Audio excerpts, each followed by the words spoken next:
इंदौर निगम नेता प्रतिपक्ष चिंटू चोकसे ने इंदौर नगर निगम अधिकारियों सहित महापौर पर करोड़ों रुपए की निगम की जमीन पर कब्जा करने का आरोप लगाया है। नेता प्रतिपक्ष चिंटू चोकसे ने बताया कि इंदौर नगर निगम के द्वारा अपनी खुद की करोड़ों रुपए कीमत की जमीन पर कब्जा करवा दिया गया है।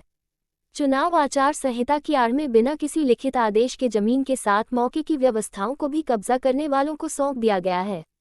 ये पूरा खेल महापौर और आयुक्त की मिली भगत से हुआ है। इस खेल के साथ ही इंदौर में खास तौर पर नगर निगम में चौकीदार चोर है सिद्ध करने की कोशिश की गई है। इंदौर नगर निगम में नेता प्रतिपक्ष चिंटू चोकसे ने पत्रकारों से चर्चा में बताया कि नगर निगम की यशवंत सागर तालाब के ठीक सामने गौशाला है। इस गौशाला में करीब 600 गायें हैं। गौशाला में मौजूद गायों के बीमार होने की स्थिति में उनके उपचार के लिए अस्पताल भी मौजूद है। नगर निगम के द्वारा इस गौशाला का संचालन किया जाता है। इस गौशाला पर निगम की ओर से प्रतिवर्ष 2 करोड़ रुपए खर्च किए जाते हैं। उन्होंने कहा कि महापौर और निगम के आयुक्त की मिली भगत से चुनाव आचार संहिता के समय में एक बड़ा खेल खेला गया है। इस खेल के तहत नवरात्रि के पहले दिन इस जमीन का कब्जा संत अच्युतानंद महाराज को दे दिया गया है। उस दिन से संत अपने 5 चेलों के साथ इस जमीन पर काबिज है। इस जमीन पर संत के रहने के लिए व्यवस्था भी जमा दी गई है। अब जल्द ही गायों के अस्पताल को बंद करने का काम किया जा रहा है। चौकसे ने कहा कि इस मामले में चुनाव आयोग के समक्ष हमारे द्वारा नगर निगम के आयुक्त की चुनाव आचार संहिता के दौरान के क्रियाकलाप की शिकायत की जाएगी। वहीं चौकसे ने मांग की है कि इस गंभीर मामले को देखते हुए निगम आयुक्त को तत्काल प्रभाव से उनके पद से हटाया जाना चाहिए, उन्हें निलंबित किया जाना चाहिए। वहीं उन्होंने पूरे मामले को लेकर कोर्ट जाने की बात भी कही है। संहिता लगी हुई है और भारतीय जनता पार्टी के लोग अधिक नगर निगम के और प्रशासनिक अधिकारियों के साथ मिलकर इंदौर शहर की नगर निगम की गौशाला को बेचने का प्रयास कर रहे हैं। एक कह दें कि हम अनऑफिशियली इन लोगों ने बेच दिया भारतीय जनता पार्टी से संबंधित लोगों को। ऐसा कौन सा कानून है, ऐसी कौन सी आफत आई थी कि जिन बाबाओं ने ग्वालियर की गौशाला को गोद ले रखा है, ले रखा है इन द सेंस कि जो गौशाला 6000 गायों के संरक्षण में और उनके रखरखाव में, उनके खान पान में 7 से 10 करोड़ खर्च होते थे। इन्हीं बाबा लोगों के जब से लीडरशिप आई तो वो खर्चा 30 करोड़ रुपए हो गया और वो जमीन पे अनऑफिशियली भारतीय जनता पार्टी ने उनसे संबंधित विचारधारा के लोगों को वहाँ पे काबिज कर दिया। ये यही इंदौर शहर में करना चाह रहे हैं कि 25 एकड़ ज़मीन जिसका बाजार मूल्य होगा मुझे लगता है 101 करोड़ रुपए, 100 करोड़ की ज़मीन को भारतीय जनता पार्टी से संबंधित लोगों को मुफ्त में देने का पूरा प्रोग्राम है। ये बहुत बड़ा कृत्य है, बहुत बड़ा अपराध है कि एक तरफ आचार संहिता चल रही है। मैंने आदरणीय कमिश्नर महोदय से पूछा कल फ़ोन पे कि सर ये 5 बाबा लोग वहाँ पे रह रहे हैं, नगर निगम का ऑफिस आपने इनको दे दिया, उनका खाना वहाँ पे बन रहा है, तो बोले वो अध्ययन करने आए।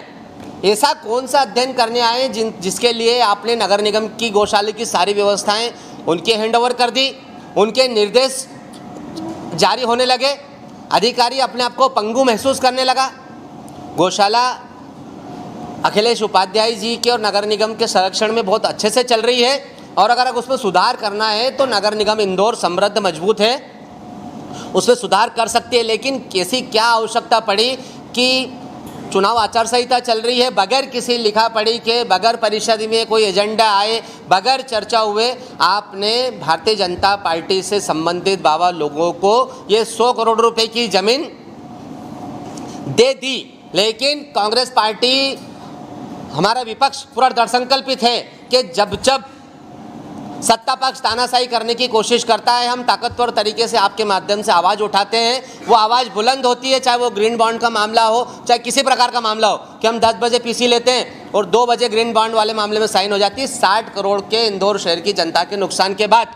ये मामले में भी हम किसी भी कंडीशन में नगर निगम और जनता के पैसे का दुरुपयोग और नुकसान नहीं होने देंगे।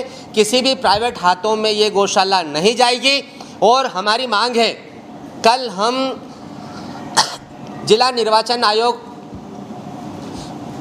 के प्रमुख अधिकारी आदरणीय कलेक्टर महोदय से मिलेंगे उनको, क्योंकि उनकी जानकारी में भी होना चाहिए, इतना बड़ा मामला है, चूँकि पत्रिका पेपर के माध्यम से काफ़ी उठ रहा था, उनके भी जानकारी में होगा या नहीं होगा, कल हम उनके संज्ञान में लाएंगे कि इस पे आपराधिक मुकदमा दर्ज होना चाहिए इंदौर शहर के महापौर पर और इंदौर शहर के नगर निगम के कमिश्नर पर, कि क्या ऐसी आफत पड़ी थी, क्या ऐसी आवश्यकता थी जो आपने बगैर किसी को विश्वास में लिए चुनाव आचार संहिता के बीच, बगैर किसी लिखा पढ़ी के, बगैर ऑफिशियली दस्तावेज के आप लोगों ने 100 करोड़ की जमीन भारतीय जनता पार्टी संबंधित लोगों को मुफ्त में दे दी, दान में दे दी।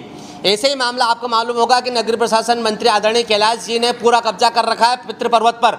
नगर निगम ने इतनी बड़ी संपत्ति, आज कैलाश जी एंड कंपनी का पूरा कब्जा है। ऐसे ही हमारे क्षेत्र क्रमांक 2 के विधायक जी, वो चाहे कनकेश्वरी धाम हो, चाहे कनकेश्वरी इन्फोटेक हो, मतलब इस प्रकार के कृत्य हैं जो इंदौर शहर की जनता को दिखाना आवश्यक है कि किस तरीके से इनने प्रशासनिक दुरुपयोग करके, अपनी ताकत का दुरुपयोग करके सरकारी जमीन को संपूर्ण रूप से हड़प लिया है। हम इसका पुरजोर ताकत से विरोध करते हैं, कल ज्ञापन भी देंगे और हम आदरणीय कलेक्टर महोदय से, जिला निर्वाचन अधिकारी जो है उनसे निवेदन करेंगे और इसको हम मध्य प्रदेश चुनाव आयोग और केंद्रीय चुनाव आयोग तक भी ले जाएंगे कि ऐसी क्या आफत पड़ी जो इतना बड़ा निर्णय हुआ बगैर किसी दस्तावेज के।